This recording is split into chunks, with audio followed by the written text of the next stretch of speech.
Así que hasta acá llegamos con teorías. Queda la clase siguiente, que quizás la utilizaremos para... Esperen que estoy bajando el teórico. Lo utilizaremos para el taller de recetas, si queda necesario, si es necesario, vayan viendo con sus jefes. O sea, cualquier novedad lo comunicaremos por el aula. Y sí, ya está o está por estar el nuevo trabajo de antibióticos. Véanlo, que tienen un tiempo, una semana para hacerlo, que es el integrador de la unidad temática de antibióticos. Así que bueno, estas son las novedades.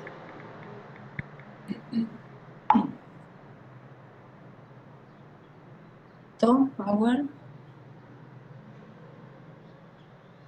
¿Dónde querés?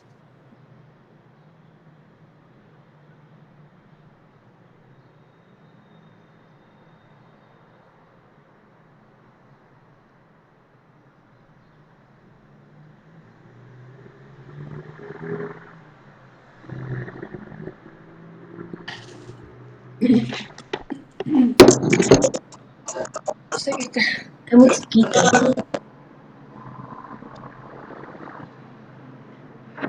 ¿Ese? También. No están conmigo. Esperen, chicos, un segundo que estamos con problemas técnicos. Con efecto bacteriano. Ya. Pero si se dan las condiciones, como por ejemplo O si no es el power. ¿Viste? Aparece una parte de cada cosa. A ver, ahí me aparece silencio. Que las dosis del antibiótico sean altas, pueden llegar a ser bactericidas. La melinamicina se une en forma exclusiva a la subunidad 50S de los ribosomas bacterianos y suprime la síntesis de proteínas. Aunque la melinamicina, los macrólidos y el cloranfenicol no están relacionados estructuralmente, actúan en lugares muy cercanos. Digamos, chicos, ¿ven el power? La melinamicina ha reemplazado en gran medida a Sí, doctora. Sí. la práctica clínica. Y se usa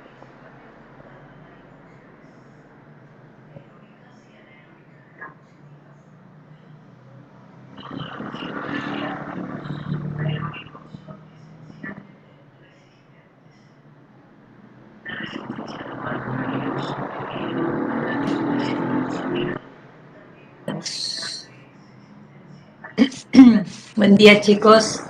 Yo soy María Eugenia Pomarada. Hoy vamos a dar dos videos cortitos. Tienen en el aula subida un poco de esta información. Tenemos que dar antimicóticos o antifúngicos y antivirales. Vamos a dar en este teórico un poquito más de la terapéutica.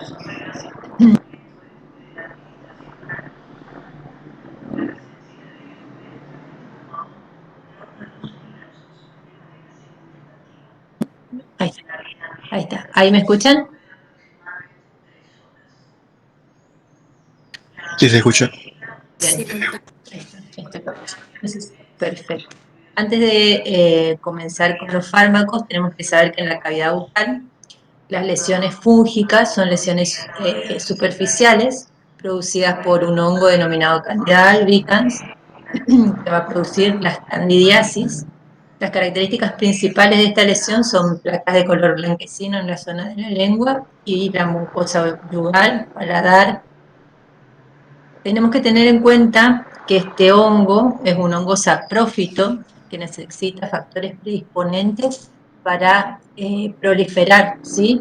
Como factores generales como endocrinos, como la diabetes, el hipotiroidismo, la obesidad, factores de enfermedades malignas como la leucemia, hemopatías, y enfermedades inmunosupresivas como el SIDA, el uso de antibióticos, de corticoides, de quimioradioterapia, otros como carencias vitamínicas como de vitamina A, ¿sí?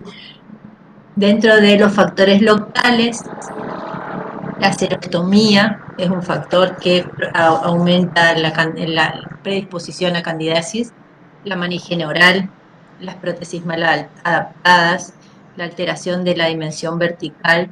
Todos estos son factores que van a favorecer la proliferación de la cándida. ¿Cuáles son los fármacos entonces que vamos a utilizar para tratar este tipo de patologías? Son los antimicóticos o antifúngicos, que es toda sustancia con capacidad de evitar el desarrollo y multiplicación de los hongos o incluso de provocar su muerte, ¿sí? Entonces tenemos los fungostáticos, que serían los que evitan el desarrollo y multiplicación, y fungicida, que es lo que provocan su lisis. A clasificar a este grupo de fármacos se los clasifica en antibióticos y azoles. Dentro de los antibióticos tenemos los polienos y no polienos. Los que más se utilizan en odontología son los polienos, que por vía sistémica es la anfotericina B, y por vía tópica la nistatina. Dentro de los azoles tenemos el grupo de los imidazoles y los triazoles. Esto está un poquito más detallado en los videitos que tienen en el aula. Los imidazoles, como el ketoconazol por vía sistémica, y por vía tópica tenemos tanto el miconazol como el ketoconazol, y los triazoles como el fluconazol, el itraconazol o el variconazol. El mecanismo de acción principalmente van a actuar a nivel de membrana, ¿sí? Actuando sobre el ergosterol de la membrana, provocando poros o alterando esta para evitar justamente su desarrollo o provocar la lisis. Dentro de los fármacos antibióticos polienos tenemos la listatina. Su indicación en odontología es justamente para candidiasis mucocutánea, quelitis angular o palatitis subplaca. No se utiliza para infecciones sistémicas porque es muy tóxico. Se administra exclusivamente por vía tópica, tiene una acción fungostática o fungicida de acuerdo a la dosis. Tiene poca absorción sistémica y esto en este caso es una ventaja porque al utilizarse se realizan enjuagues que luego se tragan y esto no va a absorberse por vía digestiva, sino va a actuar de manera tópica a nivel de faringe y esófago.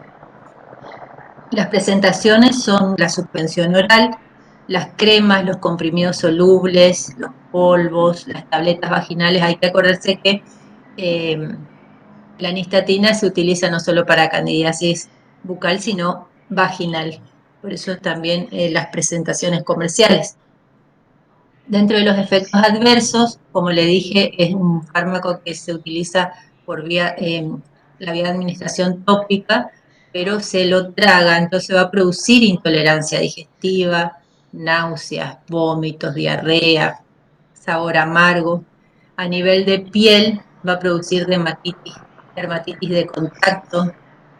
Hay que recordar que puede utilizarse en embarazadas y en la lactancia.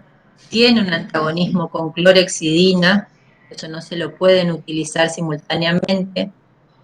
Las presentaciones comerciales tienen lactosa, esto es muy importante tenerlo en cuenta en pacientes que son alérgicos a la lactosa, y no se deben combinar, porque existen muchas presentaciones, no deben estar combinados con otros medicamentos de su misma presentación comercial.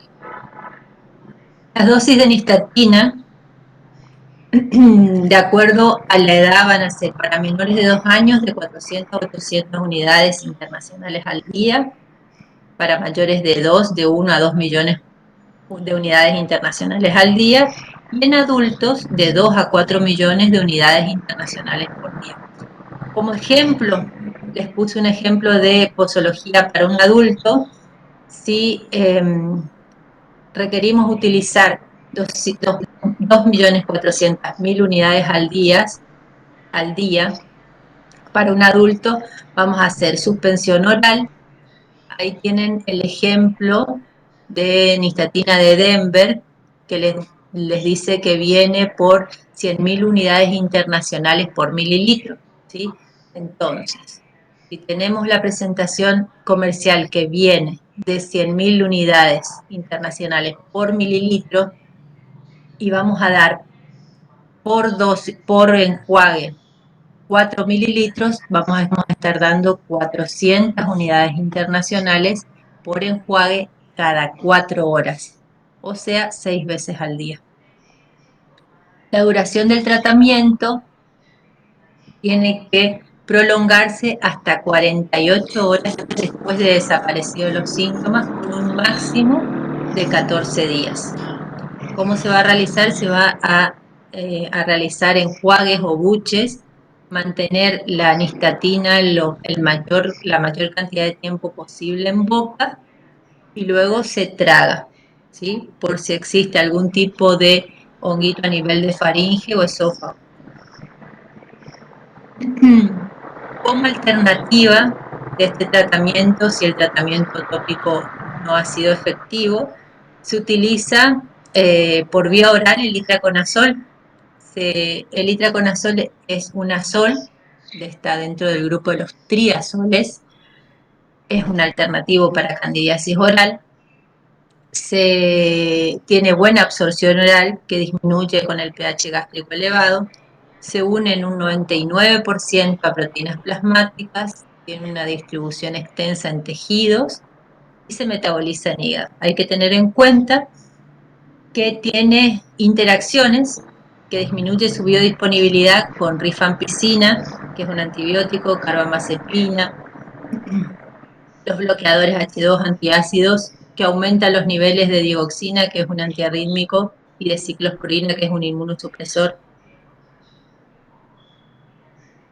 La dosis para adultos es comprimidos de 200 miligramos cada 12 horas, recordando siempre que se tiene que mantener el mayor tiempo posible en boca para que produzca un efecto tópico a nivel de las lesiones bucales y luego sí se traga el comprimido. En niños es de 5 a 10 miligramos por kilogramo por día. Las reacciones adversas del itraconazol son náuseas, son digestivas, náuseas, vómitos, diarrea, dolor abdominal. También hay hipopotasemia, rash, prurito, urticaria en caso de aplicaciones tópicas. Con dosis elevadas hay que tener en cuenta que pueden producir supresión hormonal de las hormonas suprarrenales, hipertensión y edema. Y genera interacción con los hipolipemiantes orales, provocando miopatías y rabdomiólisis. Hay que tener, está contraindicado en insuficiencias cardíacas y antecedentes de daño hepático. Otro de los triazoles que es utilizado es el fluconazol. Este se reserva para micosis profunda y candidiasis orofaringias. La diferencia entre los triazoles y los imidazoles, como el ketoconazol, es que los triazoles tienen un espectro más amplio, tienen mayor biodisponibilidad oral y tienen menos efectos adversos. La dosis de adulto del fluconazol va a ser por vía oral de 50 a 100 miligramos por día y en niños mayores de 2 años de 3 a 6 miligramos por kilo por día. Bueno, como dijimos, los triazoles son más activos que el ketoconazol, que es un imidazol, contra la Candida albicans. Dentro de las indicaciones del ketoconazol, se utiliza para candidiasis mucocutánea crónica, pitiriasis versicolor. Generalmente es usada de manera tópica en lesiones cutáneas leves y moderadas y dermatitis seborreica. No se va a utilizar por vía sistémica por sus reacciones adversas y está contraindicado en insuficiencia hepática, embarazo y lactancia. ¿Cuáles son las medidas terapéuticas a tomar en las micosis superficiales? Primero y antes que nada, se debe corregir y eliminar los factores predisponentes, como dijimos, las patologías de base como la diabetes, el control de las patologías endocrinas como el hipotiroidismo, medidas locales como el reemplazo de las prótesis mal adaptadas, mejorar la higiene bucal, mejorar la dieta del paciente. En candidiasis superficiales leves hay tratamientos con antisépticos, la clorexidina es efectiva. También se utiliza violeta genciana, aunque tiñe las zonas de color violeta.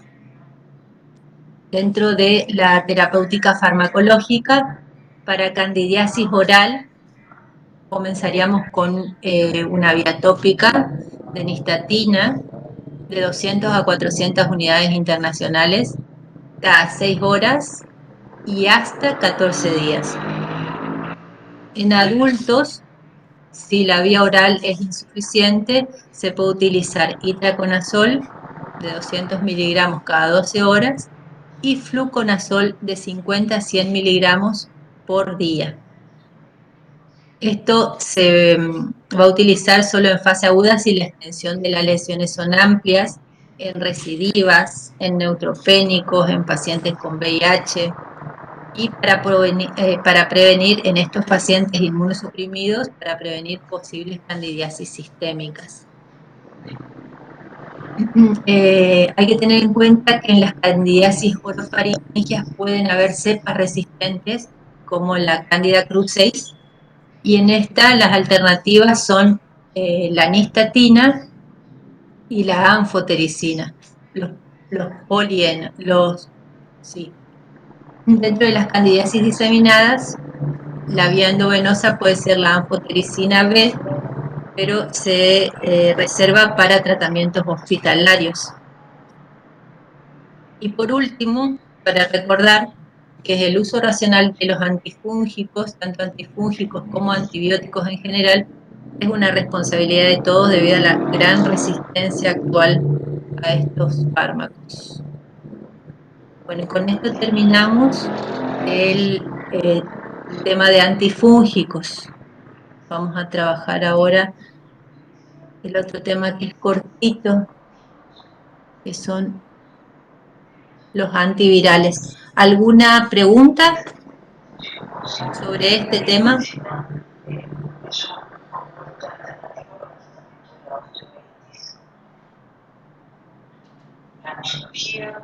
No, doctora. Vamos a compartir.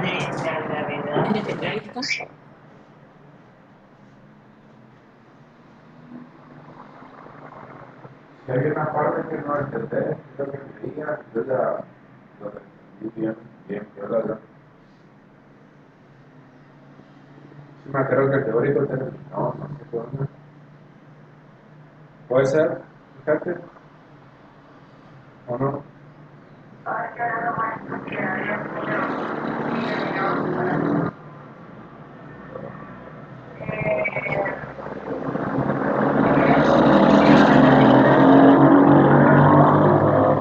Sí, perdón, le quiero preguntar porque si ya terminó ya. Sí, el curso, porque ya no veo que esté compartiendo nada.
¿Ahí me escuchan? Sí, se escucha. Bien. Bueno, si el otro es cortito, este es un poquito más cortito. Vamos a hablar de antivirales de uso en odontología. Los antivirales se utilizan exclusivamente en odontología para herpes.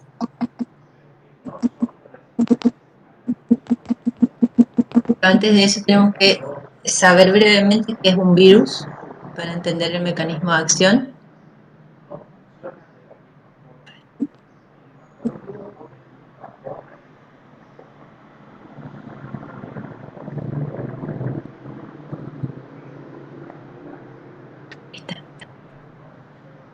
Bueno, entonces un virus es una entidad biológica que está compuesta por un ARN, un material genético que puede ser ARN o ADN, envuelto en una cápside, que es una envoltura proteica,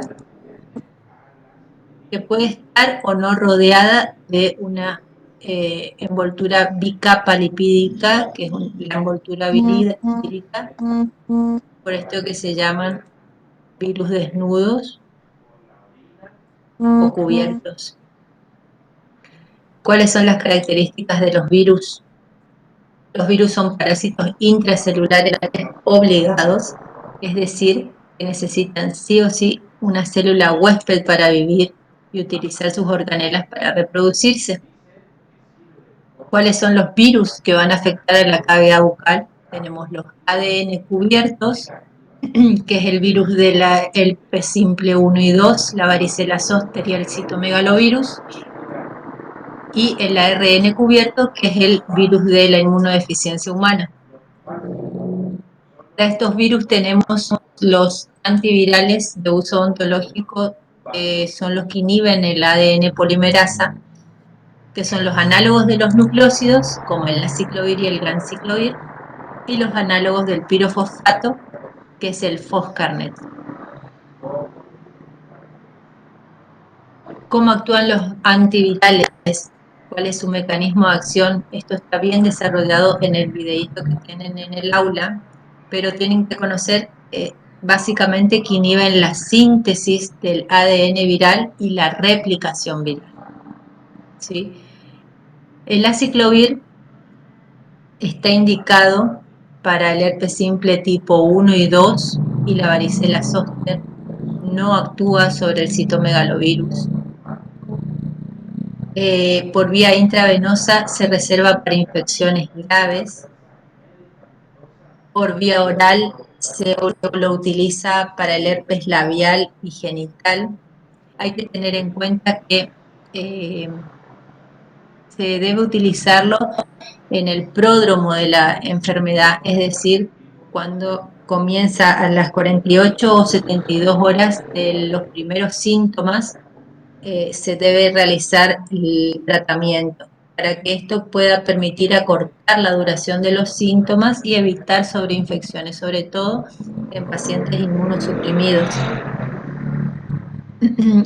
Como les dije, la vía intravenosa se reserva para infecciones graves y la vía oral se utiliza generalmente para profilaxis en pacientes trasplantados que tengan infecciones herpéticas latentes, ya que estos virus no son eliminados del cuerpo, sino permanecen latentes y cuando hay algún tipo de defensa o disminuye, esto se activa. La vía tópica tiene escaso valor en el tratamiento labial y genital y en embarazadas solo se debe reservar para infecciones graves. Los efectos adversos dentro de la vía oral es totalmente tolerada. El aciclovir tiene un 5% de reacciones adversas como náuseas, vómitos, exantemas cutáneos, aturdimiento, cefalea.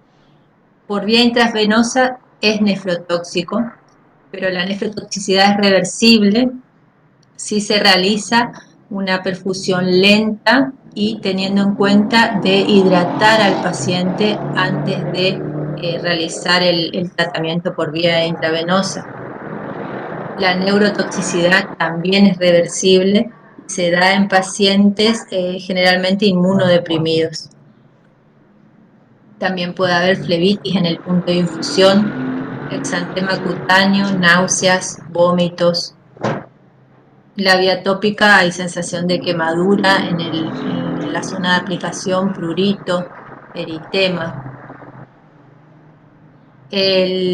Las dosis que se utilizan para herpes simples y varicela zóster de aciclovir son la vía tópica cada 4 horas, pero como dijimos no es muy utilizada. La vía oral en adultos se utilizan comprimidos de 400 a 800 miligramos cada 4 horas de 7 a 10 días, teniendo en cuenta que en horas de sueño se suspende. La vía intravenosa es de 5 a 10 miligramos por kilogramos cada 8 horas. El ganciclovir es un análogo del aciclovir. Se lo reserva para citomegalovirus debido a sus reacciones adversas. La vía de administración es oral o intravenosa. Se lo utiliza en inmunosuprimidos, ¿sí? Para mantenimiento de estos pacientes se utiliza la vía oral. Generalmente la de utilización es la vía intravenosa. Tiene alta toxicidad sistémica, produce depresión de la médula ósea, neutropenia, trombopenia y anemia. Por eso es reservado solo para citomegalovirus, aunque tiene un amplio espectro, actúa contra todos los herpes, el herpes simple 1 y 2, el citomegalovirus, la varicela zóster, el Epstein-Barr. Está contraindicado en embarazadas, durante la lactancia, en pacientes con valores bajos de plaqueta y glóbulos blancos. Y por último, tenemos los análogos del pirofosfato, que es el Foscarnet, que está indicado para herpes simple con resistencia al aciclovir y el citomegalovirus resistente al ganciclovir. ¿Por qué? Porque este fármaco es altamente tóxico. La única vía de utilización es la intravenosa. Produce ramas importantes que son nefrotoxicidad, también produce flebitis, anemia, temblor, convulsiones. Por eso se debe solo indicar en casos de resistencia en herpes simple y en citomegalovirus. Bueno, ahí tienen la bibliografía de estos temas y con esto terminamos por este año los teóricos. ¿Alguna consulta?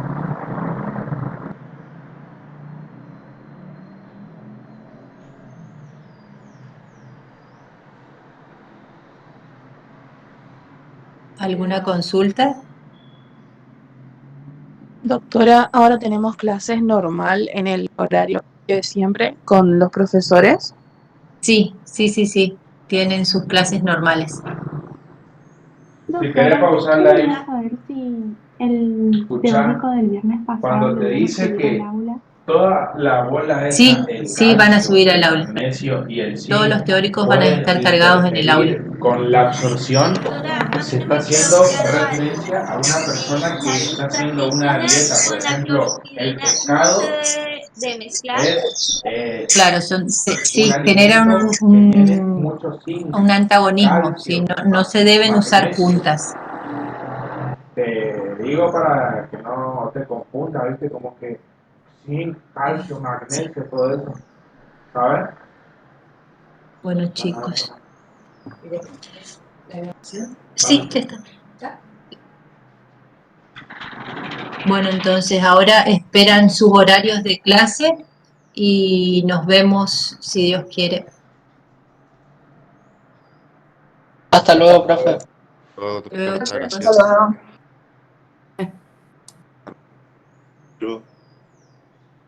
Luego.